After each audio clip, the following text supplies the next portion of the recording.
ಎಲ್ಲ ಒಂದು ಕಡೆ ಅಂದರೆ ಸಹಜವಾಗಿ ಅವ್ರಿಗಿರುವಂಥ ಒತ್ತಡ ಮತ್ತು ಜನಪ್ರಿಯತೆ ನಿಮ್ಮ ತಂಡದ ಜೊತೆಗಿನ ಒಡನಾಟವನ್ನು ದೂರ ಮಾಡುವಂಥ ಸಂದರ್ಭ ಬಂದಿತ್ತಾ ಅಂತ. ಯಾಕಂತಂದರೆ ಇತ್ತೀಚೆಗೆ ಅಂದರೆ ಕಂಪ್ಲೇಂಟ್ ಅಂತ ಅಲ್ಲ, ಒಂದು ಫಿಲಮ್ ಚೇಂಬರ್ಗೋ ಅಥವಾ ನಿರ್ಮಾಪಕರ ಸಂಘಕ್ಕೆ ಸರಿ ಈ ರೀತಿ ನಿಮ್ಮಿಂದ ಕೂಡ ಸಹಕಾರ ಇರಲಿ ಅನ್ನೋ ರೀತಿಯಲ್ಲಿ ಮನವಿ ಮಾಡುವಂಥ ಪ್ರಯತ್ನ ಆಯಿತು. ಹಾಗಾಗಿ ಕೇಳ್ತಾ ಇದ್ವಿ ಸರ್. ಅದು ಆ್ಯಕ್ಚುಲಿ ಅವರು ಏನಾಯಿತು, ಈಗ ಹಣ ಹಾಕೋರು ಇಂಪಾರ್ಟೆಂಟು. ನಾನೇನು ಇಲ್ಲಿ ಕೂತ್ಕೊಂಡು ಕತೆ ಹೇಳೋದು ಜನಕ್ಕೆ ಚಂದ ಅಷ್ಟೇ. ಬಟ್ ಜನ ಫೈನಲಿ ನಾನು ಜನಕ್ಕೆ ತೋರಿಸ್ಬೇಕು ಸಿನಿಮಾನ ಅಂದರೆ ದುಡ್ಡು ಹಾಕೋರು ಇಂಪಾರ್ಟೆಂಟ್ ಆಗಿರ್ತಾರಲ್ವ.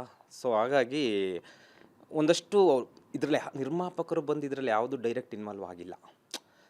ನಾನು ಅವ್ರಿಗೆ ಒಂದು ಅಪ್ರೋಚ್ ಮಾಡಿದೆ, ಈ ಥರ ಸಿನಿಮಾ ಮಾಡಬೇಕು ಅಂತ ಅಂದಾಗ ಅವರು ನಮ್ಮ ಸೈಡವರೇ ಆಗಿರೋದ್ರಿಂದ ಸಂತೋಷ್ ಅಂತ ನಿರ್ಮಾಪಕರು ಅವರೇ ಹೇಳಿದ್ರು, ಮಾಡು, ನಾನೇನು ಡೈರೆಕ್ಟ್ ಇನ್ವಾಲ್ವ್ ಆಗಲ್ಲ, ನಿಮ್ಗೆ ಏನು ಸಹಕಾರ ಕೊಡಬೇಕು ಕೊಡ್ತೀನಿ ನಾನು ಅಂತ ಹೇಳಿದ್ರು. ಎಲ್ಲವನ್ನೂ ನಾನೇ ನಿಂತು ಈಗ ಅಡ್ವಾನ್ಸ್ ಅಂತ ಏನು ಕೆಲವೊಂದು ಇರ್ತದಲ್ಲ, ಎಲ್ರಿಗೂ ಈಗ ಬರೀ ನಂಗೆ ಗಿಲ್ಲಿಯವ್ರಿಗೆ ಮಾಡಿದ್ರೆ ಆಗಲ್ಲ. ಅಡ್ವಾನ್ಸ್ನ ಟೀಮ್ ಕಟ್ಟಬೇಕಲ್ಲ, ಆ ಟೀಮ್ಗಳಿಗೆಲ್ಲ ಅಡ್ವಾನ್ಸ್ ಮಾಡಿಸಿದ್ದೆ.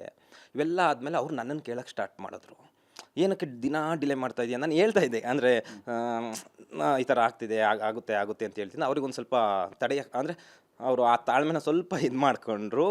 ಅಂದರೆ ಕಂಪ್ಲೇಂಟ್ ಅಂತ ಕೊಡಲಿಲ್ಲ, ಒಂದು ಮನವಿ ಅಂತ ಕೊಟ್ಟರು. ಆವಾಗ ಎಲ್ಲ ಮಾತುಕತೆಯಾಗಿ ರಾಮಮೂರ್ತಿ ಸರ್ ಮೇಯ್ನ್ ನಾವು ಇದು ಮಾಡ್ಕೋಬೇಕು. ರಾಮಮೂರ್ತಿ ಸರ್ ಆಗಲಿ, ಆಮೇಲೆ ಬಾಮ ಗಿರೀಶ್ ಸರ್, ರಮೇಶ್ ಯಾದವ್ ಸರ್, ಇವರೆಲ್ಲ ಒಂದು ಸಮ್ಮುಖದಲ್ಲಿ ಇನ್ನೂ ಒಂದಷ್ಟು ಜನ ಇದ್ದಾರೆ, ಹೆಸರು ಒಂದಷ್ಟು ಗೊತ್ತಿಲ್ಲದೆ ಇರೋದ್ರಿಂದ ಅವರೆಲ್ಲರೂ ಕರೆಸಿ ಅಂದರೆ ನಮ್ಮನ್ನೆಲ್ಲ ಕೂರಿಸಿ ಒಂದು ಮಾತುಕತೆ ಮಾಡಿ ಅನ್ಯೂನ್ಯತೆಯಿಂದ ಹೋಗಬೇಕು, ಸಿನಿಮಾ ಅಂದರೆ ಏನು ಅಂತ ನಮಗೆಲ್ಲ ಒಂದಷ್ಟು ಹೇಳಿ ಕಳಿಸೋದು. ಎಲ್ಲ ಒಂದು ಕಡೆ ಅಂದರೆ ಸಹಜವಾಗಿ ಅವ್ರಿಗಿರುವಂಥ ಒತ್ತಡ ಮತ್ತು ಜನಪ್ರಿಯತೆ ನಿಮ್ಮ ತಂಡದ ಜೊತೆಗಿನ ಒಡನಾಟವನ್ನು ದೂರ ಮಾಡುವಂಥ ಸಂದರ್ಭ ಬಂದಿತ್ತಾ ಅಂತ. ಯಾಕಂತಂದರೆ ಇತ್ತೀಚೆಗೆ ಅಂದರೆ ಕಂಪ್ಲೇಂಟ್ ಅಂತ ಅಲ್ಲ, ಒಂದು ಫಿಲಮ್ ಚೇಂಬರ್ಗೋ ಅಥವಾ ನಿರ್ಮಾಪಕರ ಸಂಘಕ್ಕೆ ಸರಿ ಈ ರೀತಿ ನಿಮ್ಮಿಂದ ಕೂಡ ಸಹಕಾರ ಇರಲಿ ಅನ್ನೋ ರೀತಿಯಲ್ಲಿ ಮನವಿ ಮಾಡುವಂಥ ಪ್ರಯತ್ನ ಆಯಿತು. ಹಾಗಾಗಿ ಕೇಳ್ತಾ ಇದ್ವಿ ಸರ್. ಅದು ಆ್ಯಕ್ಚುಲಿ ಅವರು ಏನಾಯಿತು, ಈಗ ಹಣ ಹಾಕೋರು ಇಂಪಾರ್ಟೆಂಟು. ನಾನೇನು ಇಲ್ಲಿ ಕೂತ್ಕೊಂಡು ಕತೆ ಹೇಳೋದು ಜನಕ್ಕೆ ಚಂದ ಅಷ್ಟೇ. ಬಟ್ ಜನ ಫೈನಲಿ ನಾನು ಜನಕ್ಕೆ ತೋರಿಸ್ಬೇಕು ಸಿನಿಮಾನ ಅಂದರೆ ದುಡ್ಡು ಹಾಕೋರು ಇಂಪಾರ್ಟೆಂಟ್ ಆಗಿರ್ತಾರಲ್ವ. ಸೊ ಹಾಗಾಗಿ ಒಂದಷ್ಟು ಇದರಲ್ಲಿ ನಿರ್ಮಾಪಕರು ಬಂದು ಇದರಲ್ಲಿ ಯಾವುದು ಡೈರೆಕ್ಟ್ ಇನ್ವಾಲ್ವ್ ಆಗಿಲ್ಲ.